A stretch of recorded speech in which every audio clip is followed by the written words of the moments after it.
Señorías, muchas gracias por la invitación a participar del panel con Nadia Almeida, con el coronel Daniel Locatelli, con Álvaro también, Colota. Sí, porque si no, no la van a ver. Ahí va.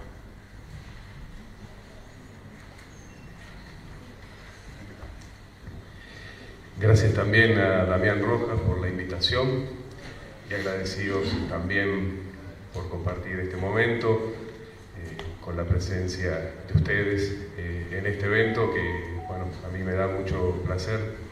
Yo fui invitado por la Universidad de la República a impartir un seminario la semana pasada y esta, y es muy grato poder estar aquí. Bueno, lo que yo les quería plantear es una propuesta de análisis de lo que yo denomino como el movimiento pendular de la política de defensa en la Argentina del siglo XXI, un movimiento pendular que podemos seguir a partir del modo en que ha sido reglamentada la política de defensa en la Argentina.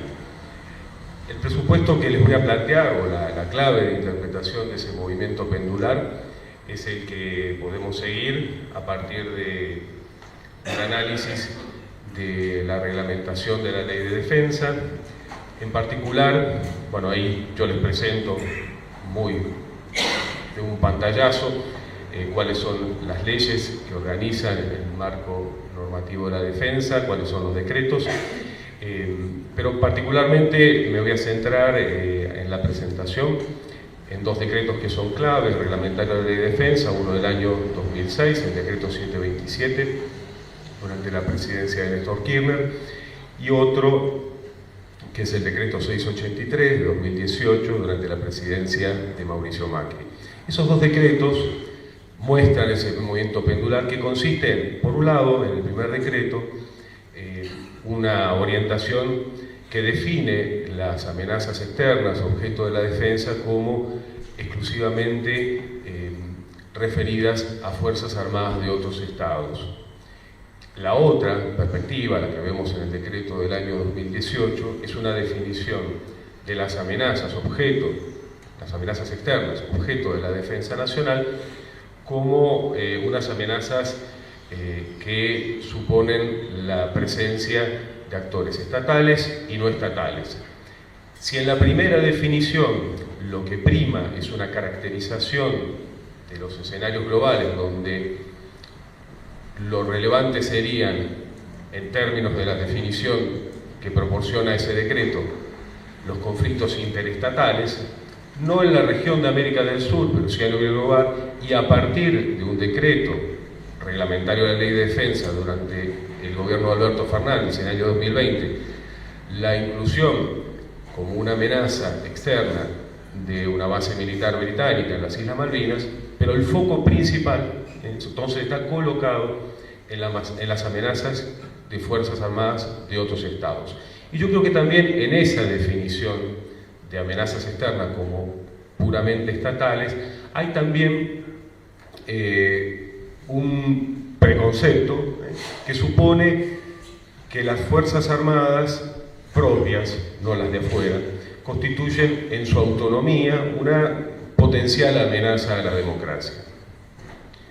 La otra definición, la otra orientación de la política de defensa que encontramos en el decreto de la presidencia de Mauricio Macri, 2018, es una que yo llamaría como securitizante, o que define las amenazas externas, objeto de las Fuerzas Armadas, desde un punto de vista de la seguridad ampliada, y por lo tanto tiende a expandir las misiones de las Fuerzas Armadas al punto tal de que acaban indiferenciadas las áreas de competencia de las Fuerzas Armadas y las fuerzas de seguridad.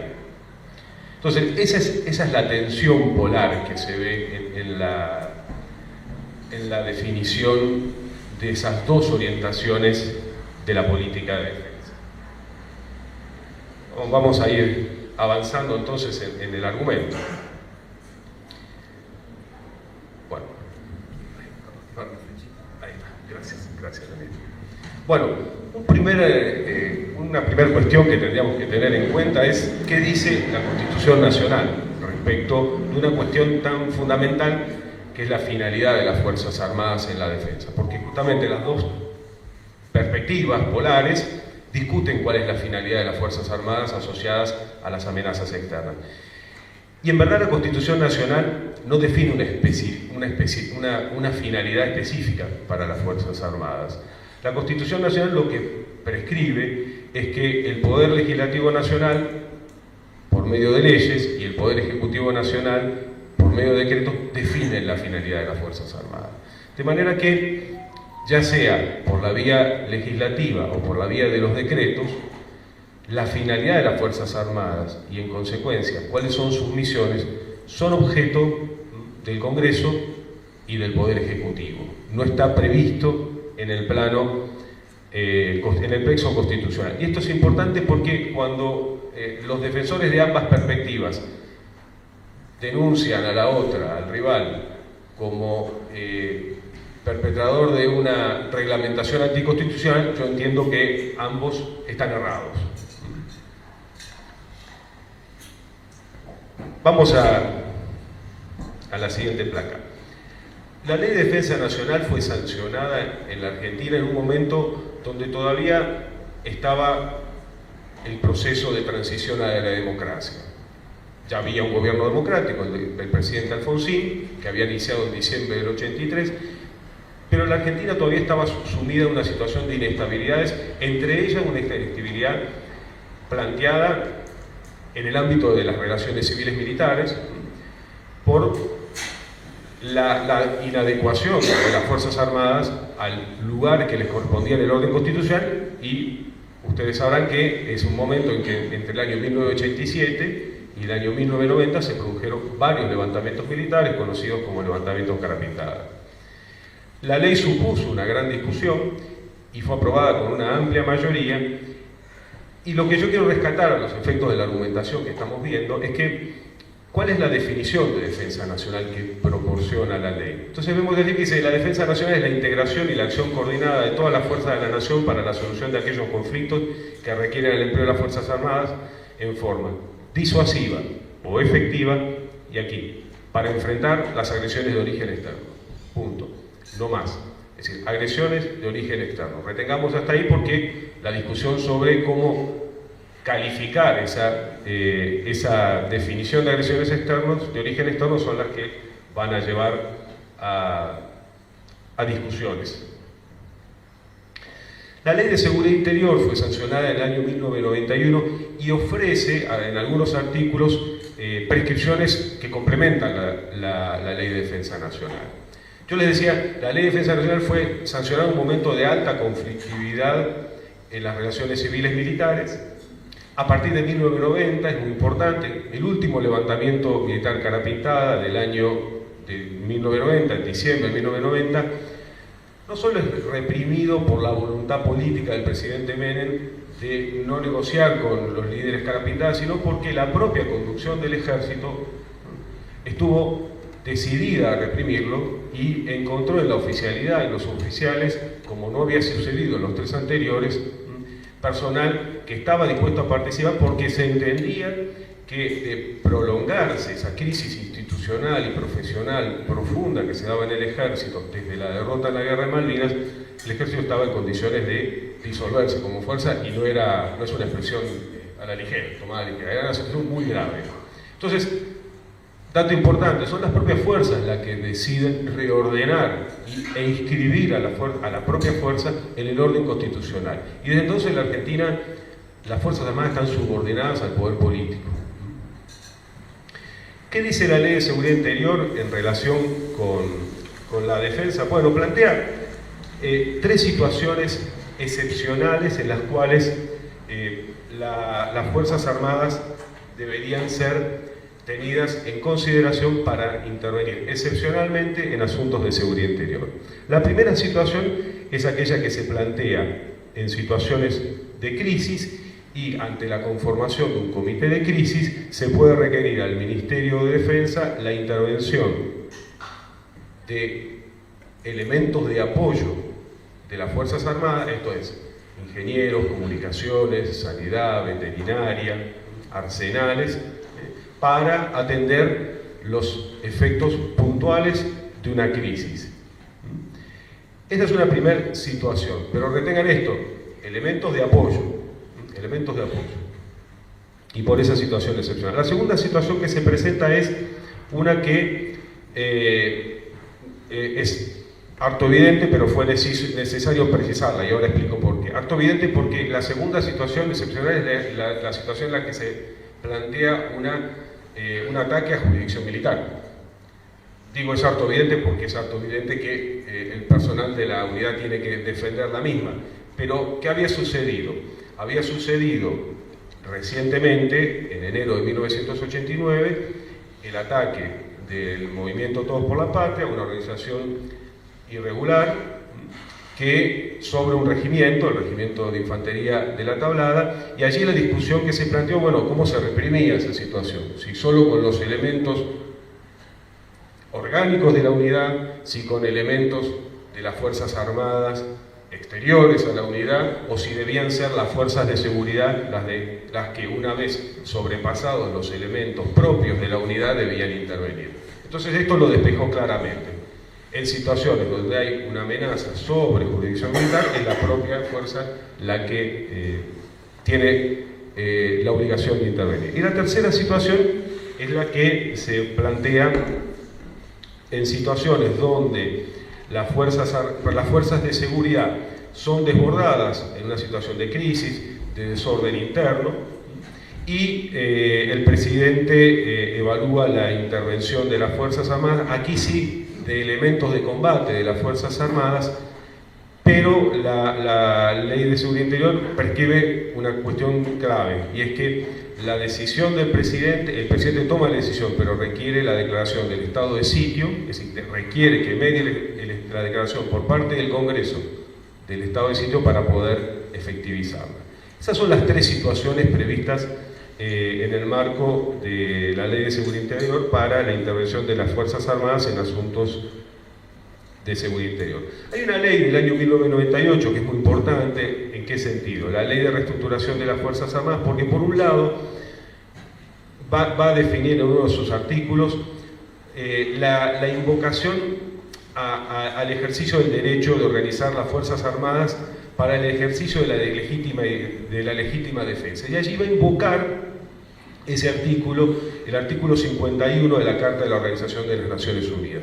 Retengámoslo porque vamos a volver a ese artículo de la Carta de las Naciones Unidas. La otra cuestión importante que plantea la Ley de Reestructuración de las Fuerzas Armadas son la especificación de cuáles son las operaciones que realizan las Fuerzas Armadas. Y allí lo que define son básicamente 4 tipos de operaciones: las convencionales en defensa de los intereses vitales de la nación, las operaciones en el marco de Naciones Unidas. A partir del año 1992 comienza la explosión de la participación con contingentes, con observadores ya venía desarrollándose la participación muy activamente, pero con contingentes es muy importante a partir de 1992. Las operaciones de apoyo a la seguridad, tal como las definimos en el marco de la Ley de Seguridad Interior, esas situaciones excepcionales, y las operaciones de apoyo a la comunidad o a países amigos. Seguidamente, el año 2001, fíjense, ya diciembre del 83 comienza el primer gobierno democrático, se llega 2001 a la Ley de Inteligencia Nacional. La Ley de Inteligencia Nacional, bueno, define los 3 componentes de la inteligencia nacional: la contrainteligencia, la inteligencia criminal y la inteligencia estratégica militar, que la define como la parte de la inteligencia referida al conocimiento de las capacidades y debilidades del potencial militar de los países que interesen desde el punto de vista de la defensa nacional, así como al ambiente geográfico de las áreas estratégicas operacionales determinadas por el planeamiento estratégico militar. Asimismo, la Ley de Inteligencia Nacional define la organización institucional de ese área, que sería la Secretaría de Inteligencia, y por otro lado, para la inteligencia criminal, o la Dirección Nacional de Inteligencia Criminal, dependiente por aquel entonces de la Secretaría de Seguridad a partir de 2010 con la creación del Ministerio de Seguridad, antes la Secretaría de Seguridad dependía del Ministerio del Interior, y por otro lado la Dirección Nacional de Inteligencia Estratégica Militar, que depende del Ministerio de Defensa.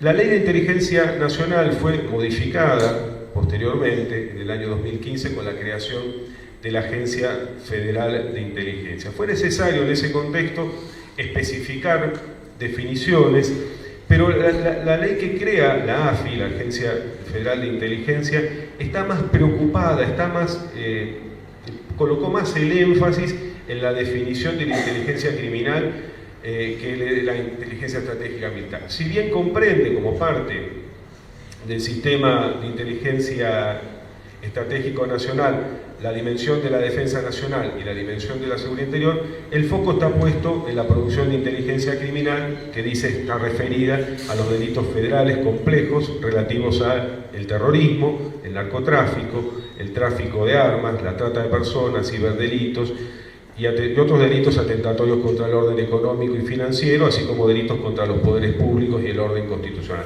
Todos esos delitos quedan dentro del ámbito de la definición de la inteligencia criminal, y como la competencia de la inteligencia criminal está en la Dirección de Inteligencia Criminal, a la que contribuyen las fuerzas de seguridad federales, pues es competencia del ámbito de la seguridad interior, no de la defensa.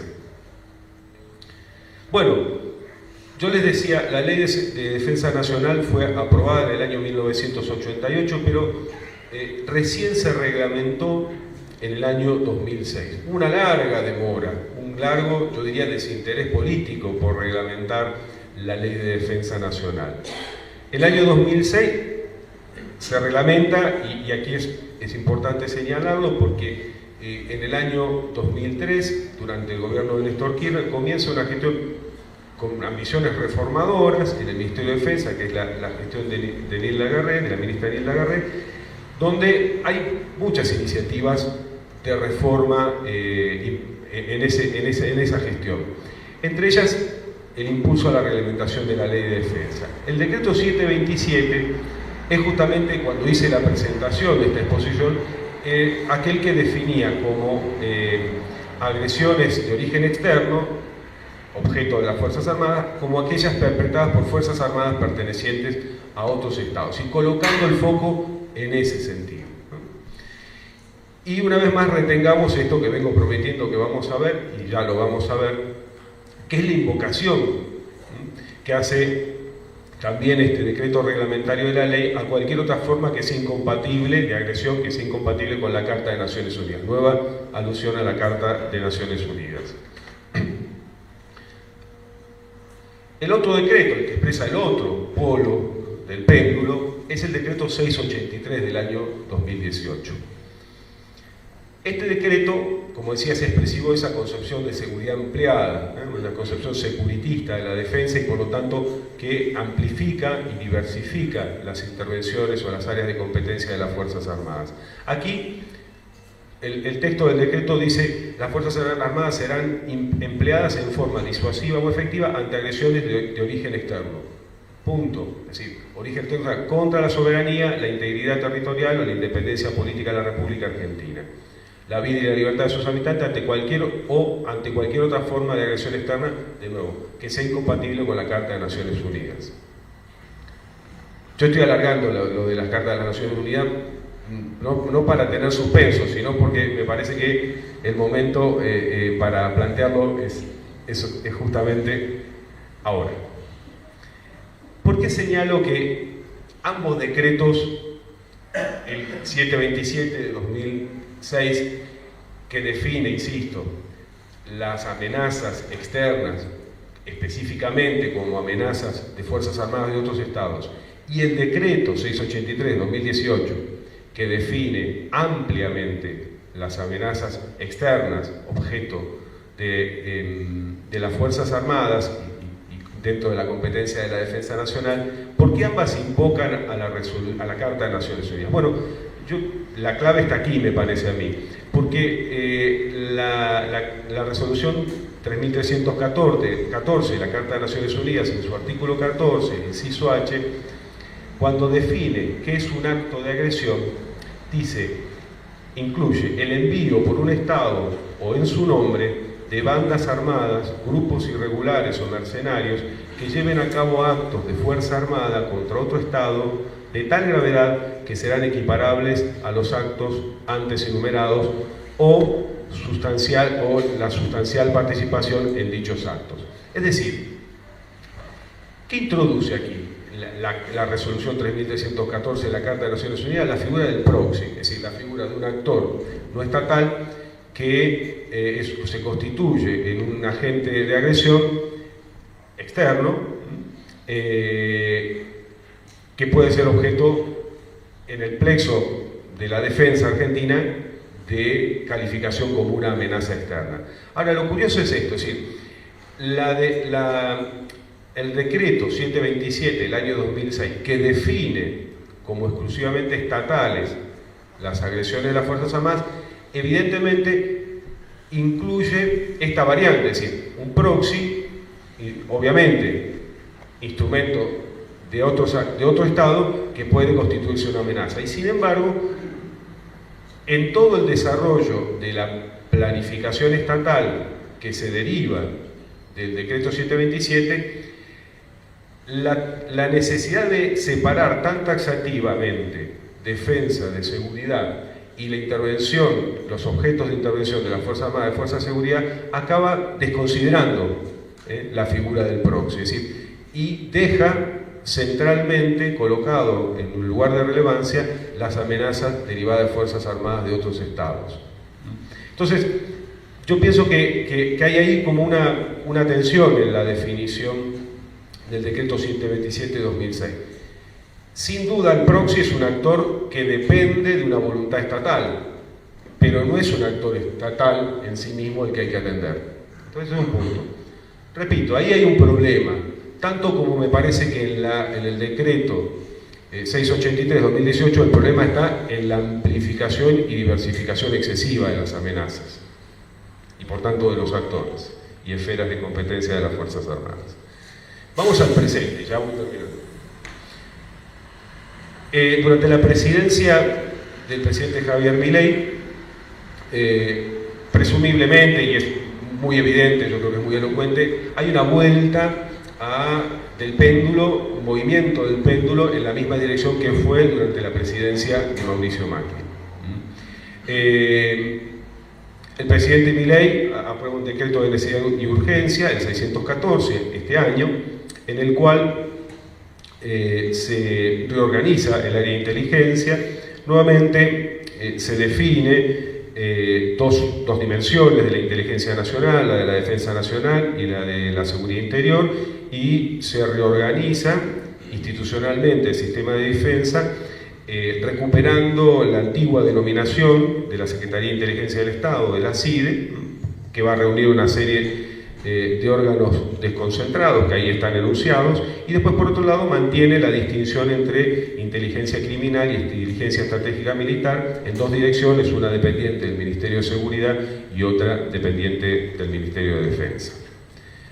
Hay un segundo decreto que va de la mano, el 615, que da forma entonces a los procedimientos que deben seguirse para elaborar el Plan de Inteligencia Nacional, que va a ser responsabilidad de la CIDE, la Secretaría de Inteligencia del Estado, y para el cual la Dirección Nacional de Inteligencia Estratégica Militar, dependiente del Ministerio de Defensa, debe proveer a la CIDE de los insumos necesarios para completar el componente de inteligencia estratégica militar del Plan de Inteligencia Nacional.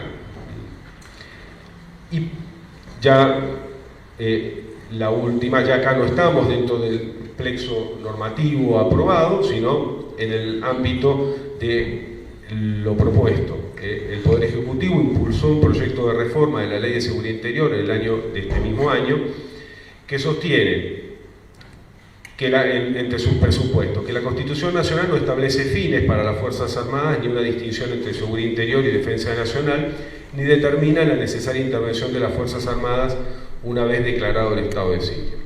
Ese presupuesto es cierto, yo entiendo que es cierto, porque como les planteaba en un comienzo, la Constitución Nacional no define finalidades para las Fuerzas Armadas, sino que es el Congreso a través de leyes y el Poder Ejecutivo a través de decretos, quien los establece. En segundo lugar, los presupuestos de este proyecto de reforma proponen una reforma a la Ley de Seguridad Interior que habilite la posible actuación de las Fuerzas Armadas ante hechos de terrorismo, sin previa declaración de estado de sitio mediante una modificación, bueno, de la ley, de los artículos de la ley. Es decir, ¿se acuerdan esa situación excepcional que yo les planteaba, una de las tres? Bueno, la intervención ante una situación de desborde, es decir, donde las fuerzas de seguridad federales no pueden atender un fenómeno, en este caso el terrorismo, que es definido de un modo amplísimo, podría el presidente de la Nación requerir la actuación de las Fuerzas Armadas sin mediar la declaración de estado de sitio por parte del Congreso. Y el tercer presupuesto que plantea el proyecto es una crítica al decreto 727 de 2006, reglamentario de la ley, ese que mencioné, que establecía que la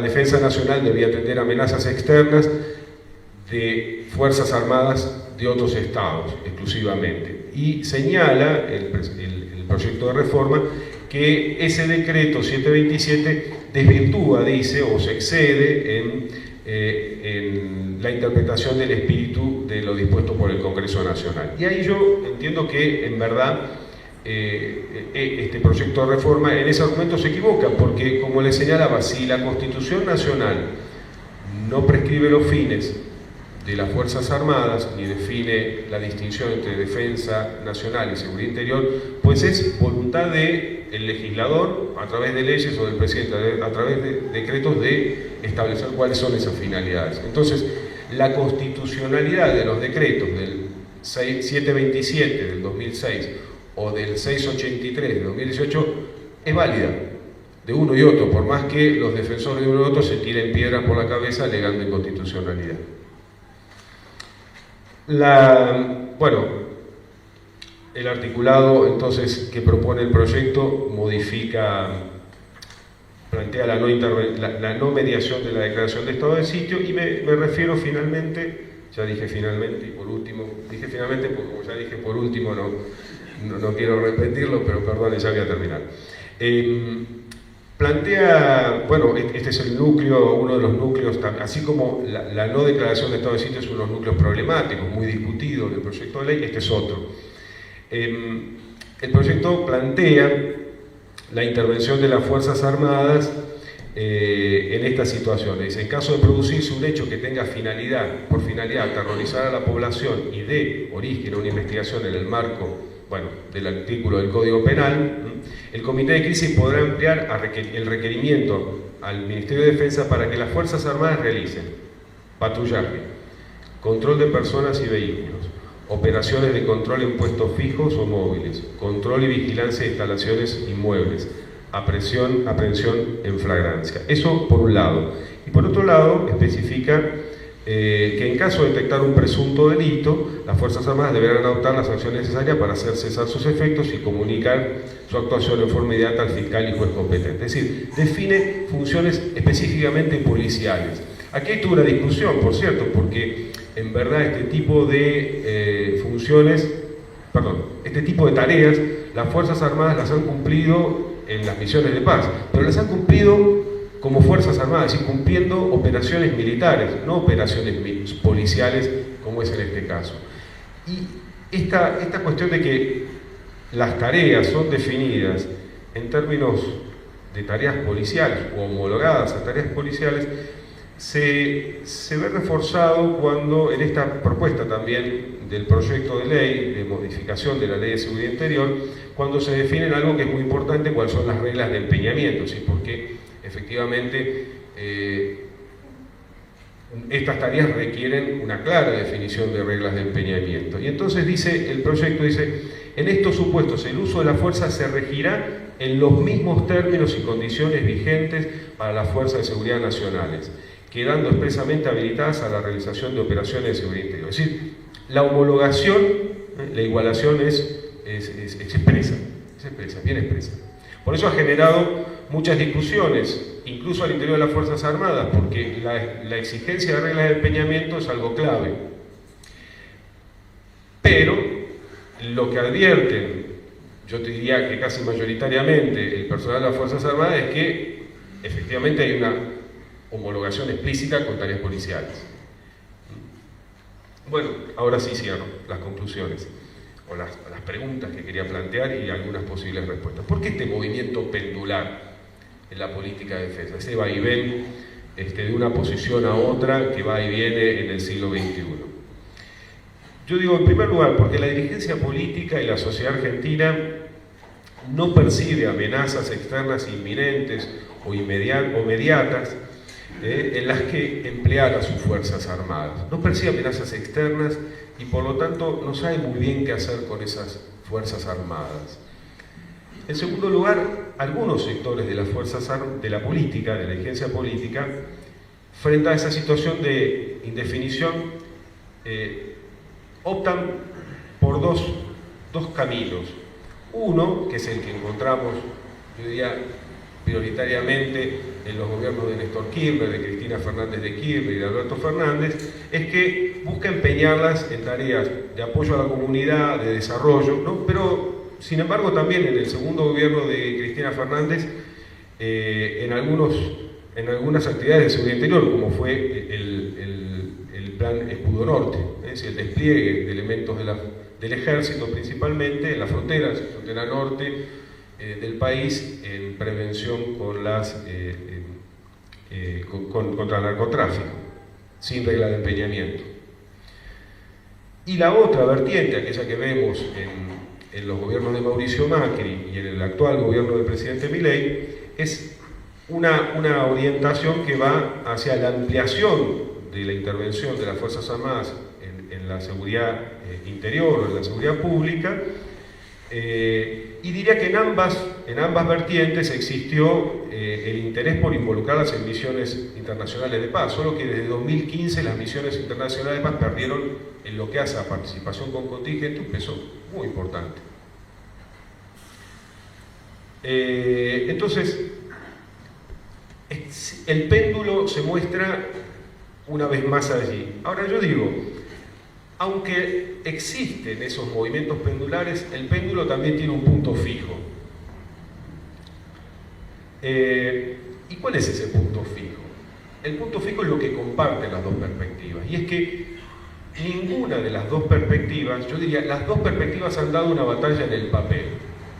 Ninguna de las dos perspectivas contribuyó a generar capacidades efectivas de defensa en un sentido o en el otro.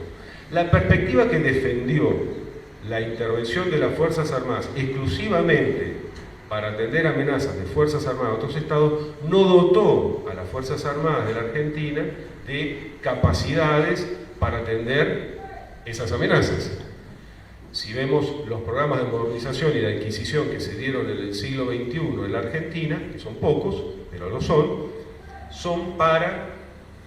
materiales, sistemas de armas para misiones complementarias.